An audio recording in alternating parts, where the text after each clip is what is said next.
Hello बच्चों, हमें यहाँ पे एक क्वेश्चन दिया गया है। चलो इस क्वेश्चन को हम एक बार रीड करते हैं। So the question says for a normal I the cornea of the I provides a converging power of 40 dioptre. The least converging power of eye lens behind the cornea is 20 dioptre. तो यहाँ पे दो converging area है, कौन सा, एक cornea का और एक आई लेंस का। तो दोनों का जो कन्वर्जिंग पावर है वो 40 डायोप्टर और 20 डायोप्टर दिया गया है। Using the information distance between retina and the cornea of eye lens can be estimated to be. तो इन दोनों को यूज करके कन्वर्जिंग पावर को हमें डिस्टेंस किसके बीच में फाउंड करना है, रेटिना और कॉर्निया ऑफ आई के लिए। तो जो ह्यूमन आई होता है वो कैसा होता है पहले ड्रॉ कर लेते हैं। तो ये ऐसे ह्यूमन आई का बड़ा सा ऐसे आई बॉल रहता है। तो यहाँ पे एक पॉइंट बिल्कुल एंड में, इसे क्या बोलते हैं, रेटिना, जहाँ पे हमारा इमेज फॉर्मेशन होता है। और ये जो सबसे आगे है इसको क्या बोलते हैं, कॉर्निया। तो इस कॉर्निया और रेटिना के बीच में जो डिस्टेंस है वो हमें फाइंड आउट करना है। तो यहाँ पे एक कॉर्निया के पीछे आई लेंस होता है। तो ये क्या होता है, आई लेंस।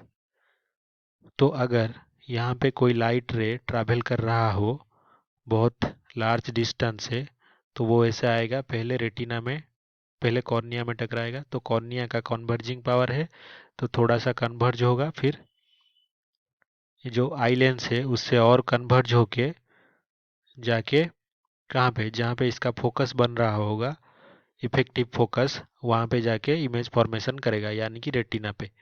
तो इसको इफेक्टिव फोकस को हम एफ ले लेते हैं। तो ये हमारा जो लाइट का रे है वो ट्रैवल कर रहा है ऐसे। तो अभी कॉर्निया, आई लेंस, इन दोनों का हमें जो पावर दिया गया है इससे हम इफेक्टिव पावर जो है वो कैलकुलेट कर सकते हैं।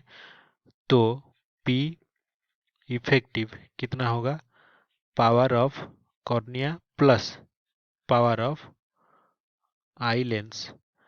तो पावर ऑफ कॉर्निया कितना है, 40 dioptre, plus power of eye lens कितना है, 20 डायोप्टर। तो ये हो गया 60 डायोप्टर।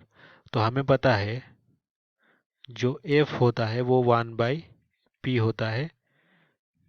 तो यहाँ पे 1/P कितना है, 1/60 डायोप्टर। तो जो डायोप्टर होता है वो कितना होता है, ये 1/60 इंटू मीटर इनवर्स, यानी कि 1/60 इंटू मीटर। तो इससे हम F लिख सकते हैं। F को कन्वर्ट करना होगा, यहाँ पे सेंटीमीटर में दिया है ऑप्शन, तो हमें क्या करना होगा, ये जो वैल्यू हमें मिला 0.0167 मीटर, इसको सेंटीमीटर में कन्वर्ट करने के लिए हमें क्या करना पड़ेगा, 100 मल्टीप्लाई करना पड़ेगा। तो इसका यूनिट सेंटीमीटर हो जाएगा।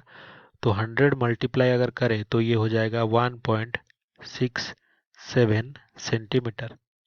तो हमें क्वेश्चन में यही फाइंड आउट करने के लिए दिया था कि कॉर्निया और रेटिना पॉइंट के बीच में जो डिस्टेंस है वो कितना है, 1.67 सेंटीमीटर। तो आई होप कि आपको ये समझ में आया होगा।